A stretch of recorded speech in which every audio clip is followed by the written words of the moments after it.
Doraemon का ये episode काफी ज्यादा इंटरेस्टिंग है और अभी तक इस एपिसोड को हिंदी में डब नहीं किया गया है, इसलिए आज मैं इस एपिसोड को एक्सप्लेन करने वाला हूँ। सो बिना टाइम वेस्ट किए एपिसोड को स्टार्ट करते हैं। एपिसोड की स्टार्टिंग में जब नोबिता और डोरेमोन घर आते हैं तो वो दोनों देखते हैं नोबिता के मॉम डैड फोटो गैलरी देख रहे होते हैं। वो फोटो उनका तब का होता है जब वो लोग कैंपिंग पे गए होते हैं। नोबिता और डोरेमोन भी उनके साथ बैठकर फोटो देखने लगते हैं। तभी नोबिता की मॉम नोबिता के एक फोटो को देखकर गौर करती है और कहती है, तुम्हारे हाथ में जो ये कैमरा है वो अब कहाँ है? कैंपिंग के बाद से वो कैमरा हमें मिला ही नहीं है। नोबिता याद करने की कोशिश करता है लेकिन उसे भी नहीं पता होता है कि आखिर वो कैमरा गया कहाँ। जिसके बाद डोरेमोन और नोबिता अपने कमरे में आ जाते हैं और नोबिता ये सोचने लगता है आखिर उस कैमरे का हुआ क्या था।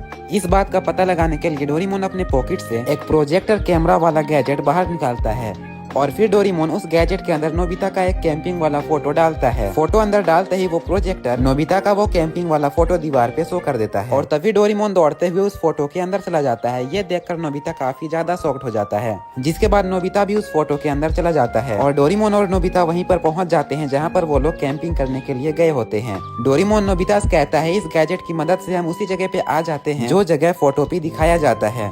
वो लोग देखते हैं नोबिता और उसकी फैमिली जंगल के अंदर कैंप लगाकर बैठे होते हैं। वो कैमरा भी नोबिता के पास ही होता है और नोबिता के डैड के पास भी एक कैमरा होता है जिस कैमरा की मदद से वो उनके कैंपिंग के फोटो को ले रहे होते हैं। तभी नोबिता के पास से एक ड्रैगन फ्लाई गुजरता है और नोबिता उसके पीछे पीछे चला जाता है। नोबिता के डैड भी नोबिता का फोटो लेने के लिए उसके पीछे जाते हैं। नोबिता जैसे उस ड्रैगन फ्लाई को पकड़ने वाला होता है नोबिता के डैड के पास एक मधुमक्खी आ जाता है जिससे डरकर वो चिल्ला देते हैं, जिस वजह से नोबिता नीचे गिर जाता है और वो ड्रैगन फ्लाई वहाँ से चला जाता है। नोबिता और डोरेमोन भी उस मधुमक्खी को देखकर उस फोटो से बाहर आ जाते हैं। जिसके बाद वो दोनों कैंपिंग का दूसरा फोटो देखने लगते हैं जिसके अंदर वो जा सके।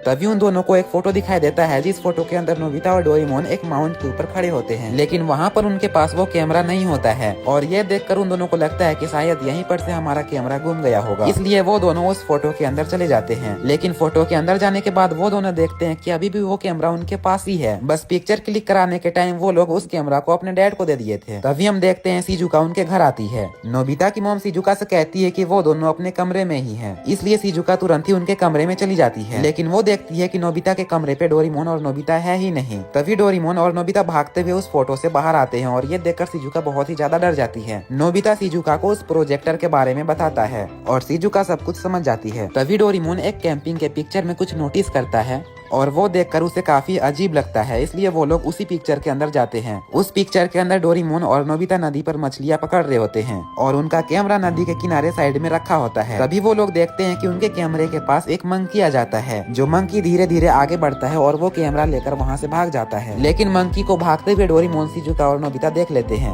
और मंकी को पकड़ने के लिए डोरेमोन अपने पॉकेट से 3 बोट बाहर निकालता है और वो तीनों उस बोट के ऊपर बैठकर उस मंकी का पीछा करने लगते हैं। लेकिन वो मंकी बहुत ही ज्यादा तेज होता है और वो लोग उस मंकी से अपना कैमरा नहीं ले पा रहे होते हैं। तभी डोरेमोन अपने पॉकेट से एक रस्सी वाला गैजेट बाहर निकालता है और सीधा उस मंकी की तरफ फेंक देता है। वो रस्सी सीधा जाकर नोबिता के कैमरे को पकड़ती है और डोरेमोन वापस से उस रस्सी को अपनी तरफ खींच लेता है जिससे कि नोबिता को उसका कैमरा वापस मिल जाता है। अब वो लोग फोटो से जैसे ही बाहर जा रहे होते हैं तभी डोरेमोन नोबिता से कहता है, तुमने कैमरा को पत्थर के ऊपर ही छोड़ रखा है, जाओ लेकर आओ।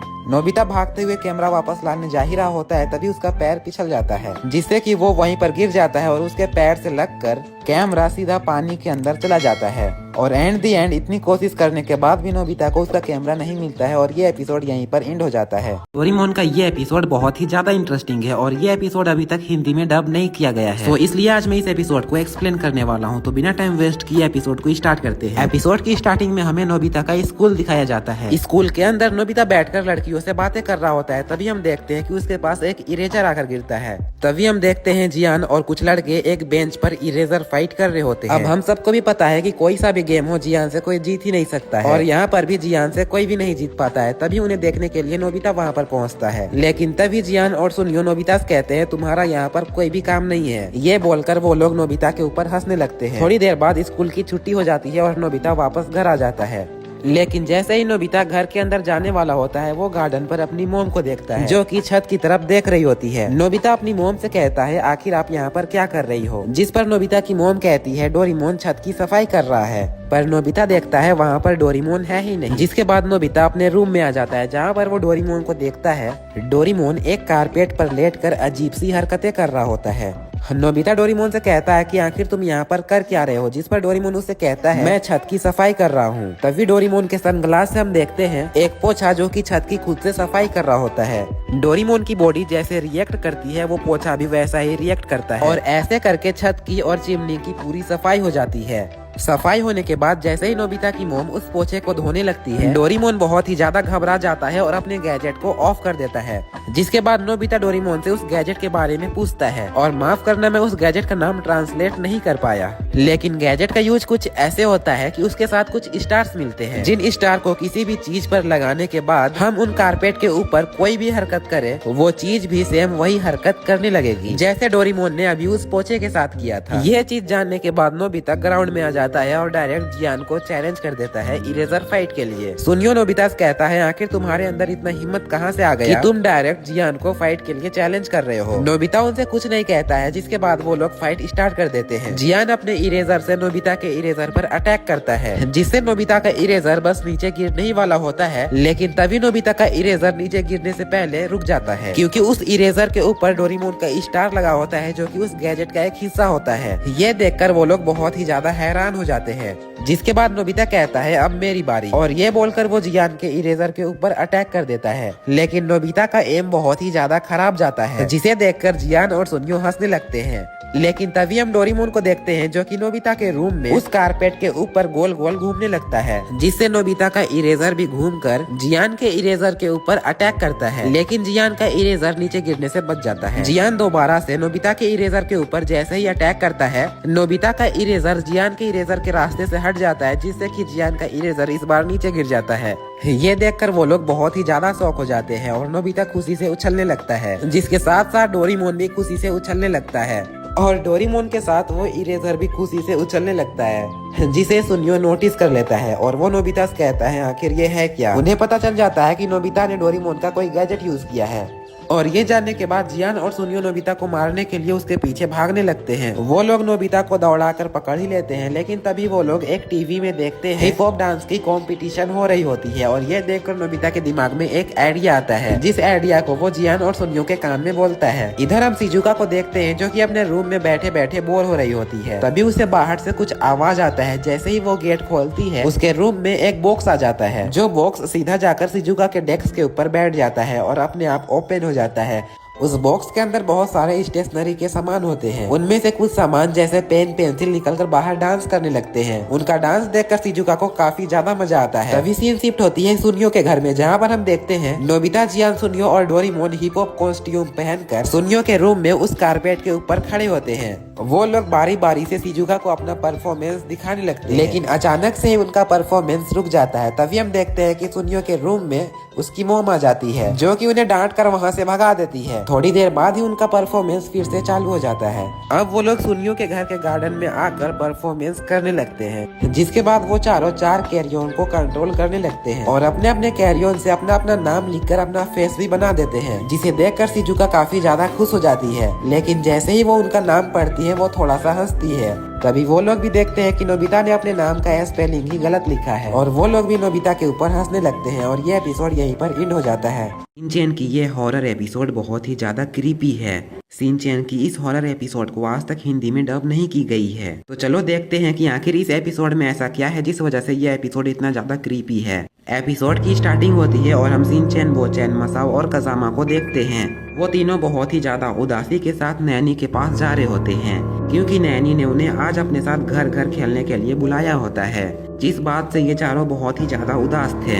लेकिन तभी शिनचैन की नजर कुछ लड़कियों पर पड़ती है और शिनचैन बहुत ही अजीब हरकतें करने लगता है, जैसा कि वो हमेशा करता है। शिनचैन को देखकर जैसे ही उसके दोस्त वहाँ पर आते हैं, वो लोग देखते हैं कि वहाँ पर एक बहुत ही लंबी लाइन लगी हुई है। तभी एक लड़की शिनचैन और उसके दोस्तों से कहती है, या आप लोग हम चारों की जगह थोड़ी देर के लिए ले सकते हैं, हमें कुछ काम है। वो चारों ठरकी उन लड़कियों की बात में आ जाते हैं और उन्हें हाँ कर देते हैं, जिसके बाद वो चारों उन लड़कियों की लाइन में लग जाते हैं। लेकिन जैसे ही वो चारों उन लाइन में लगते हैं उनके बॉडी में कुछ रिफ्लेक्स होता है। तभी कजामा एक आदमी से पूछता है, वैसे अंकल ये लाइन कहाँ तक जा रही है और ये इतनी लंबी क्यों है? जिस पर वो आदमी उनसे काफी क्रीपी आवाज में बोलता है, तुम लोगों को ये बात नहीं जाननी चाहिए। सीन शिफ्ट होती है और हम नैनी को देखते हैं जो कि अपने चारों दोस्त का वेट कर रही होती है घर घर खेलने के लिए। एंड अगेन फिर से सीन शिफ्ट होती है और हम कजामा और उसके दोस्तों को देखते हैं। वो लोग कहते हैं, हम काफी देर से यहाँ पर खड़े हैं लेकिन अभी तक वो दीदी नहीं आई है।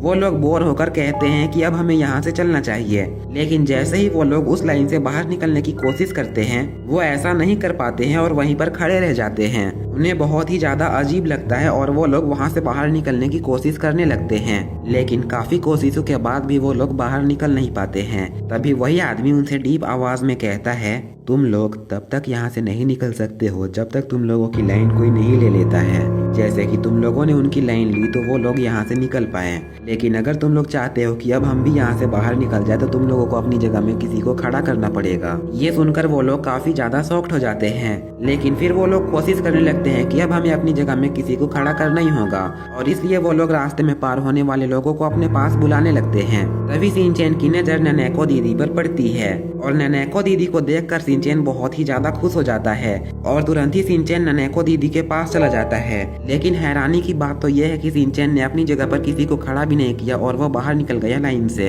ये देखकर कजामा काफी शॉक्ड हो जाता है और कहता है, शायद शिनचैन नैनेको दीदी को बहुत ज्यादा पसंद करता है इसलिए वो लाइन से बाहर निकल पाया। थोड़ी देर बाद वहाँ पर आईचैन आ जाती है और आईचैन को देखकर मसाओ बहुत ही ज्यादा खुश हो जाता है और वो कहता है कि अब मैं भी लाइन से बाहर निकल पाऊंगा क्योंकि मैं आईचैन को बहुत ही ज्यादा पसंद करता हूँ। और ये सोचकर जैसे ही वो लाइन से बाहर निकलने की कोशिश करता है वो वापस से लाइन में आ जाता है। तभी उनके साथ कुछ अजीब चीज होती है और वो लोग अब लाइन के आगे बढ़ने लगते हैं। तभी शिनचैन उनके पास वापस आता है और वो उनसे कहता है, नैनेको दीदी अपने काम से चली गई इसलिए मैं वापस आ गया। तभी कजामा शिनचैन से कहता है, क्या तुम हमारे लिए मदद लेकर आए? जिस पर शिनचैन उनसे कहता है, नहीं मैं भूल गया।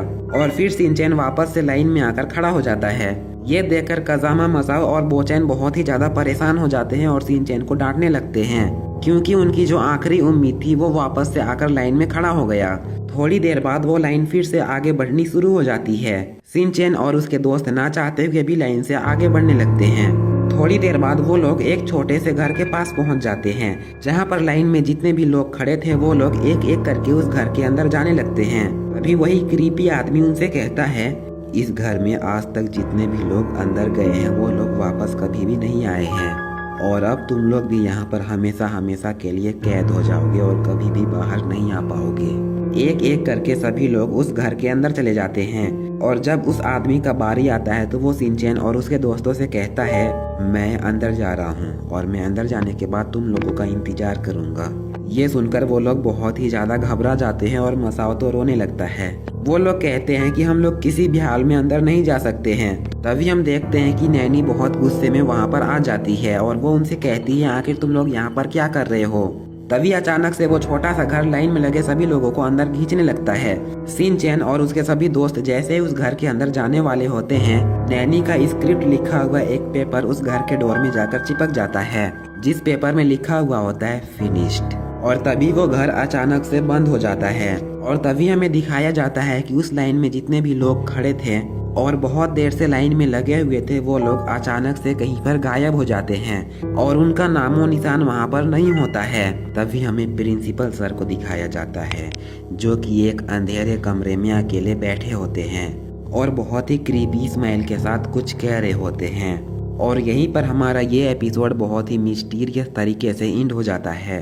तो ऐसे ही अगर आप लोगों को शिनचैन के हॉरर एपिसोड देखने हैं तो कमेंट करके जरूर बताना। और अगर आप लोगों को वीडियो थोड़ी सी भी पसंद आई हो तो प्लीज वीडियो को लाइक करके चैनल को सब्सक्राइब कर लेना। तो आज के लिए बस इतना ही था, मिलते हैं नेक्स्ट एपिसोड में, तब तक के लिए बाय बाय। शिनचैन का एक ऐसा एपिसोड जो कि काफी ज्यादा हॉरर और मिस्टीरियस है। इस एपिसोड के एंड को देखने के बाद भी तुम कभी इस मिस्ट्री को सॉल्व नहीं कर पाओगे। ये एपिसोड इतना ज्यादा मिस्टीरियस है कि मैंने सोचा क्यों ना इस एपिसोड को आप लोगों के साथ शेयर किया जाए और ये एपिसोड आपको एक्सप्लेन करने के बाद आपसे पूछा जाए कि क्या आप लोग इस मिस्ट्री को सोल्व कर पाओगे। तो इसलिए बिना टाइम वेस्ट किए एपिसोड को स्टार्ट करते हैं। एपिसोड की स्टार्टिंग होती है कजामा के घर से, जहाँ पर कजामा अपने घर के बाहर अपने स्कूल बस का वेट कर रहा होता है। थोड़ी देर बाद ही स्कूल बस वहाँ पर आ जाती है। स्कूल बस के अंदर से शिनचैन काजामा से कहता है, और काजामा कैसे हो, जिस पर काजामा उसे कहता है बहुत दिनों बाद मिले। तभी स्कूल बस का डोर खुलता है और काजामा देखता है योशिनागा मैम की जगह आज उन्हें लेने मात्सुजाका मैम आई है। ये देखकर काजामा को थोड़ा अजीब लगता है और वो मैम से पूछता है आज हमारी मैम क्यों नहीं आई, जिस पर मात्सुजाका मैम उसे कहती है वो स्कूल फेस्टिवल के लिए तैयारियां कर रही है। जिसके बाद काजामा स्कूल बस में बैठकर स्कूल आ जाता है। स्कूल में आने के बाद वो लोग देखते हैं कि पूरा स्कूल खाली होता है और स्कूल का पूरा प्लेग्राउंड भी खाली होता है। मात्सुजाका मैम उनसे कहती है दरअसल वो सभी लोग एक्सरसाइज रूम में एक्सरसाइज कर रहे हैं। मात्सुजाका मैम उनसे कहती है तुम लोग अपना बैग अपने क्लासरूम में रख कर एक्सरसाइज रूम चले जाओ। ये सुनकर बाकी बच्चे तो क्लासरूम की तरफ दौड़े चले जाते हैं, लेकिन काजामा नोटिस करता है और वो तुरंत शिनचैन से कहता है दरवाजा मत खोलना। मात्सुजाका मैम काजामा से कहती है क्या हुआ काजामा, जिस पर काजामा मात्सुजाका मैम से पूछते हुए कहता है क्या समर वेकेशन के बीच स्कूल में कंस्ट्रक्शन का काम हुआ है। जिस पर मात्सुजाका मैम काजामा से कहती है नहीं तो कोई भी काम नहीं हुआ है। काजामा मैम से कहता है जरा गिनकर बताइए हमारे स्कूल में कितने क्लासरूम हैं। मैम गिनती है और काजामा से कहती है हमारे स्कूल में तो 3 ही क्लासरूम हैं। ये सुनकर काजामा काफी ज्यादा हैरान हो जाता है। शिनचैन जैसे ही क्लासरूम का दरवाजा खोलता है अंदर से एक झाड़ू बाहर गिरता है। जिसके बाद वो लोग स्कूल के कॉरिडोर पर चल ही रहे होते हैं, तभी काजामा को बच्चों की आवाज सुनाई देती है। ये सुनकर काजामा भागते हुए जाता है और जिस रूम से आवाज आ रही होती है उस रूम को जाकर खोलता है, लेकिन उस रूम के अंदर पूरा अंधेरा होता है और वहाँ पर कोई भी नहीं होता है। पीछे से शिनचैन, नैनी और मसाओ भी आ जाते हैं। वो लोग भी देखते हैं उस रूम में कोई भी नहीं है। तभी पीछे से मात्सुजाका मैम आती है और वो काजामा से कहती है आज यहाँ पर इतना ज्यादा अजीब क्यों लग रहा है। साकुरा ग्रुप, रोज ग्रुप और ये हिमावारी ग्रुप के अलावा एक और क्लासरूम यहाँ पर कैसे आ गया। मात्सुजाका मैम कहती है यहाँ पर कुछ न कुछ गड़बड़ तो जरूर है। काजामा सबसे कहता है मुझे तो यहाँ पर सब कुछ अजीब लग रहा है और अभी तक हमने उस 4th रूम को चेक भी नहीं किया है। काजामा को अभी भी लग रहा होता है कि प्रिंसिपल सर और बाकी के मैम्स मिलकर इन सबको डराना चाहते हैं। मात्सुजाका मैम कहती है अगर वो लोग ऐसा ही चाहते हैं तो ठीक है, और ये बोलकर वो उस 4th रूम की तरफ बढ़ने लगती है। मैम के पीछे पीछे वो लोग भी उस रूम की तरफ चले जाते हैं। मात्सुजाका मैम जैसे उस रूम के दरवाजे को खोलती है वो देखती है उस रूम के अंदर भी कोई भी नहीं होता है। वो लोग उस रूम को देख ही रहे होते हैं, तभी पीछे से दरवाजा अपने आप ही बंद हो जाता है। वो लोग डरकर चिल्लाने लगते हैं, तभी वहाँ पर फायर बॉल्स जलने लगते हैं। काजामा मैम से कहता है मैम देखिए यहाँ पर ये डोर नहीं खुल रहा है। मात्सुजाका मैम चिल्लाते हुए कहने लगती है प्रिंसिपल सर हमारे साथ ऐसा मजाक मत करिए, लेकिन उनके इतने बोलने पर भी आगे से कोई भी रिप्लाई नहीं आता है। तभी नैनी रोते हुए कहती है मसाओ गायब हो गया है। वो लोग मसाओ को ढूंढते हुए बाथरूम की तरफ चले जाते हैं। बाथरूम चेक करने पर उन्हें मसाओ नहीं मिलता है। तभी वो लोग नोटिस करते हैं कि अब नैनी भी गायब हो चुकी है। उस बाथरूम के अंदर से नैनी की रोने की आवाज सुनाई देती है और वहाँ के सारे टॉयलेट ऑटोमेटिक ही काम करने लगते हैं। सभी टॉयलेट के अंदर से पानी बाहर निकलने लगता है। टॉयलेट से इतना सारा पानी बाहर निकलता है कि उन्हें धक्का देकर बाहर फेंक देता है और तभी छत के ऊपर से स्कूल के बाकी सारे बच्चे और टीचर्स के स्टोन के स्टेचू गिरने लगते हैं। ये देखकर काजामा बहुत ही ज्यादा डर ही रहा होता है, लेकिन तभी मात्सुजाका मैम अजीब तरीके से हंसने लगती है। हंसते हुए वो टॉयलेट के पास जाकर बैठ जाती है और रोते हुए कहती है अब आप लोग हमारे साथ क्या करना चाहते हैं। काजामा मैम से कहता है आखिर यहाँ पर हो क्या रहा है और हम यहाँ पर कैसे फंस गए। तभी क्लासरूम के अंदर जोरों से भूकंप आ जाता है और वो सारे स्टेचू जो छत पे लटके हुए थे वो नीचे गिरने लगते हैं। काजामा मात्सुजाका मैम को उठाने लगता है, तभी मैम अपना हाथ उठाती है और सीधा काजामा के सर के बाल को पकड़ लेती है। उनका फेस बहुत ही ज्यादा भयानक हो जाता है और वो काजामा से कहती है मैं तुम्हें भी सबकी तरह स्टोन बना दूंगी। ये देखकर काजामा बहुत जोरों से चिल्लाने लगता है। तभी हमें पता चलता है कि काजामा सिर्फ एक सपना देख रहा होता है, लेकिन अभी एपिसोड खत्म नहीं हुआ है। असली हॉरर सीन तो अब आती है। काजामा की मॉम काजामा से कहती है आज तुम्हारे स्कूल का पहला दिन है तो जाने से पहले एक बार नहा लेना। काजामा जैसे ही अपने सर पर हाथ रखता है उसे उसके सर में कुछ स्टोन्स मिलते हैं और उसका बाल पीछे से वैसे ही नोचे होते हैं जैसे मात्सुजाका मैम ने उसके बाल नोचे। और जब वो स्कूल जाने के लिए अपने घर से बाहर खड़े होता है उसके साथ वही चीजें रिपीट होने लगती है जो उसके साथ शुरू से हो रही है और एपिसोड एक मिस्टीरियस एंड के साथ यहीं पर खत्म हो जाती है।